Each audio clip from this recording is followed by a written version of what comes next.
Hello guys, আসসালামু আলাইকুম। আজকে হঠাৎ করেই গরুর মাংস কেন যেন খুব খাইতে মন চাচ্ছিল। তো আমি এখানে ফ্রিজ থেকে বের করে মাংসগুলো ভিজিয়ে রেখেছিলাম। ভিজিয়ে রাখার পর মাংসগুলো ছোট ছোট পিস করে কেটে নিয়েছি। তোমরা বুঝতেই পারতেছো অনেক ছোট হয়েছে। তো এই দেখো, এখানে হলুদের গুঁড়া, মরিচের গুঁড়া, ধনিয়ার গুঁড়া, গরুর মাংসের মশলা, জিরার গুঁড়া, লবণ আর কিছু গরম মশলার ফাঁকি দিয়ে আমি ভালোভাবে মাংসটা মিক্স করতে যাচ্ছিলাম। তাতে আমার মনে পড়ে গেল যে আমি আদা রসুন বাটাটা একদমই মিক্স করে গেছি। তো ফাইনালি ওইটা দেওয়ার পরে একটু হালকা কালি জিরা দিয়ে এটাকে ভালো করে মিক্স করে নিব।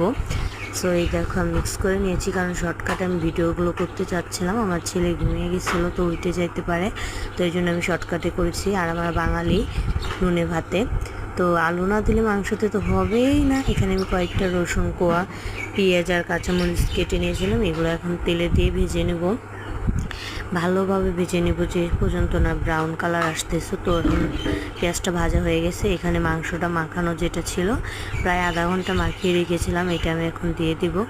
সো এই দেখো, আলুটা দিয়ে ভালোভাবে কষিয়ে রান্না করে নিব। এখানে মুগ ডালও দিয়ে দিয়েছিলাম একটু আমি।